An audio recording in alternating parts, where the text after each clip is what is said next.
Hello student, स्वागत है आप सभी का हमारे यूट्यूब चैनल में। आज हम लोग पढ़ेंगे एंशिएंट हिस्ट्री, प्राचीन भारत का इतिहास, जिसमें देखेंगे वैदिक सभ्यता के बारे में। वैदिक सभ्यता था 1500 से लेकर के 600 BC। वैदिक काल का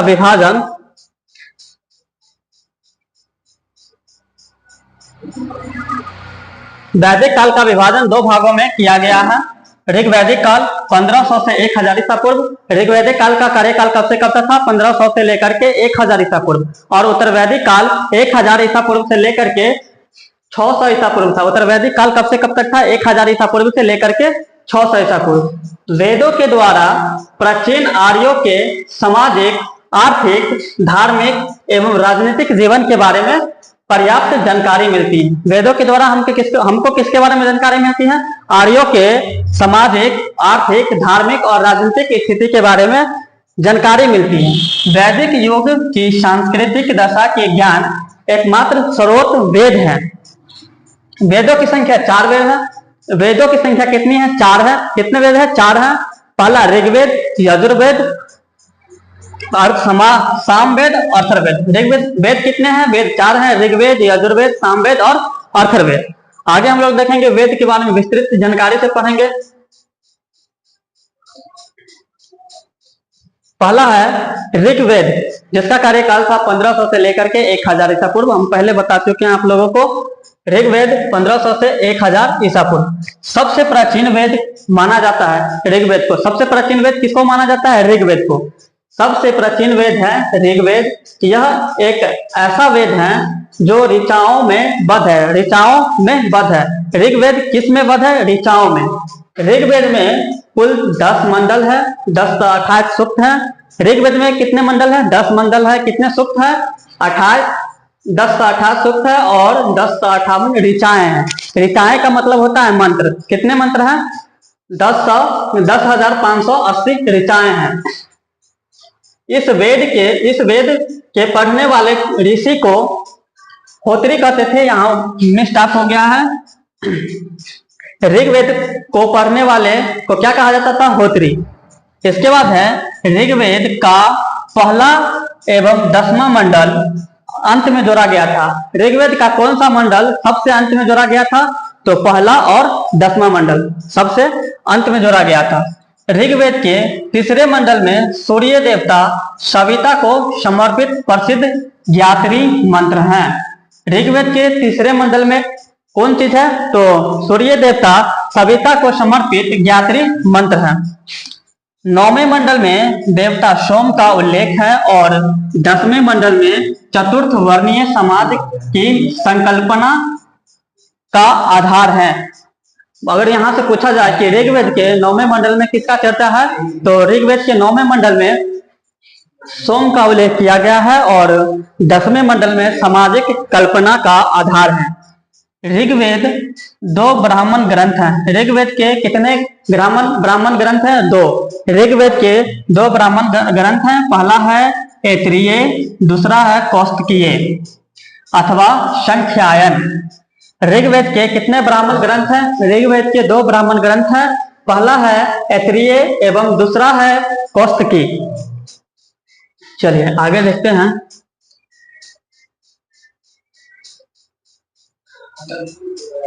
आगे हम लोग पढ़ेंगे यजुर्वेद के बारे में। ठीक है, यजुर्वेद, इसमें यज्ञों के नियम विधान का संकलन मिलता है। यज्ञों का नियम और विधान का संकलन किसमें मिलता है? यजुर्वेद में। ठीक है, यही कारण है कि इसे कर्मकांडीय वेद भी कहा जाता है। कर्मकांडीय वेद के नाम से किसे जाना जाता है? तो यजुर्वेद को। चलिए आगे देखेंगे। यजुर्वेद पद एवं गद दोनों में है। यजुर्वेद के 2 भाग हैं। यजुर्वेद के कितने भाग हैं? 2 भाग हैं। शुक्ल यजुर्वेद और दूसरा है कृष्ण यजुर्वेद। शुक्ल यजुर्वेद में केवल पद में है। शुक्ल यजुर्वेद किसमें है? केवल पद में है। जबकि कृष्ण यजुर्वेद गद और पद दोनों में है। अब यहां से पूछा जाए कि गद और पद दोनों में कौन सा वेद है? तो कृष्ण यजुर्वेद। आगे पढ़ेंगे। यजुर्वेद के मंत्रों का उच्चारण करने वाले पुरोहित को अर्थवायु कहा जाता था। ऋग्वेद के मंत्र को यजुर्वेद के मंत्र को उच्चारण करने वाले पुरोहित को क्या कहा जाता था? अध्वर्यु कहा जाता था। ठीक है। इसके बाद है यजुर्वेद के प्रमुख उपनिषद कठोपनिषद, स्कोपनिषद, श्वेतारोपनिषद और मैत्रेयानी उपनिषद है। यजुर्वेद का अंतिम अध्याय ईशावास्य उपनिषद है। अगर यहाँ से पूछा जाए कि यजुर्वेद का अंतिम अध्याय क्या है, तो ईशावास्य उपनिषद है, जिसका संबंध आध्यात्मिक चिंतन से है। ईशावास्य उपनिषद का संबंध किससे है? आध्यात्मिक चिंतन से है। ठीक है। आगे पढ़ेंगे हम लोग। यजुर्वेद के दो ब्राह्मण ग्रंथ हैं। पहला शतपथ ब्राह्मण ग्रंथ है, दूसरा तैत्तिरीय ब्राह्मण ग्रंथ है। यजुर्वेद के कितने ब्राह्मण ग्रंथ हैं? यजुर्वेद के दो ब्राह्मण ग्रंथ हैं, पहला शतपथ एवं दूसरा तैत्तिरीय। हम लोग पढ़ेंगे सामवेद। ठीक है। सामवेद, शाम का अर्थ होता है गान। शाम का अर्थ क्या होता है? गान होता है। इसमें मुख्य यज्ञों के अवसर पर गाए जाने वाले मंत्रों का संग्रह है। मुख्य अवसर पर यज्ञों में गाए जाने वाले मंत्रों का संग्रह किसमें किया गया है? तो सामवेद में किया गया है। किस वेद में किया गया है? सामवेद में। इसी सामवेद को भारतीय संगीत का जनक कहा जाता है। भारतीय संगीत का जनक किस वेद को कहा जाता है? तो सामवेद को कहा जाता है। आगे हम लोग पढ़ेंगे। सामवेद में कुल 1875 ऋचाएं हैं। सामवेद में कुल कितनी ऋचाएं हैं? सामवेद में 1875 ऋचाएं हैं। ठीक है।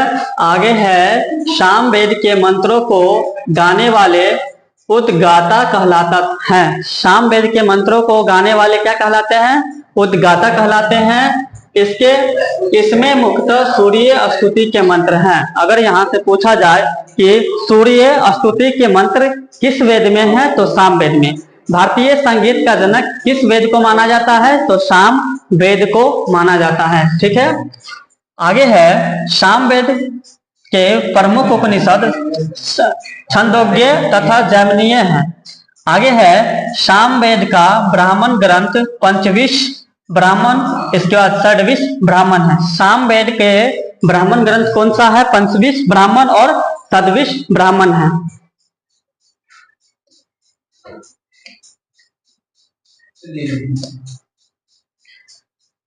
और आज का लास्ट टॉपिक है अर्थर्वेद। अर्थर्वेद के बारे में हम लोग पढ़ेंगे।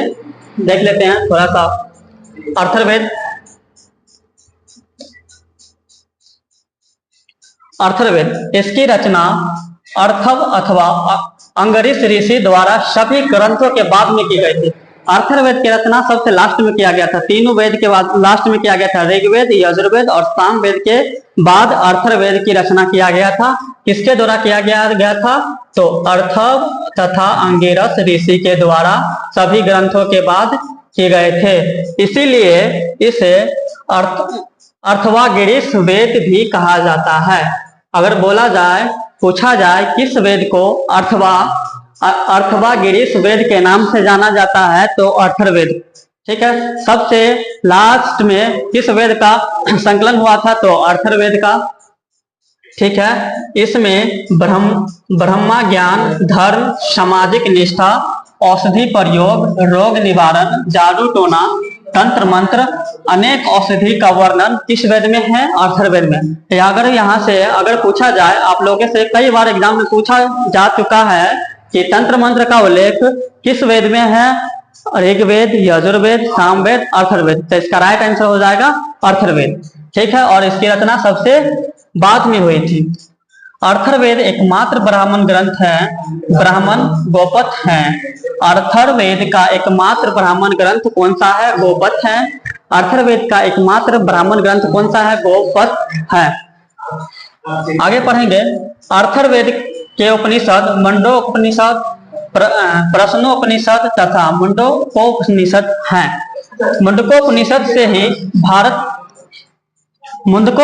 से ही भारत का राष्ट्रीय आदर्श वाक्य सत्यमेव जयते लिया गया है। यहाँ से पूछा जाएगा कि भारत का राष्ट्रीय वाक्य सत्यमेव जयते किस वेद से लिया गया है? तो मुंडो उपनिषद से, किस उपनिषद से लिया गया है? मुंडो उपनिषद से।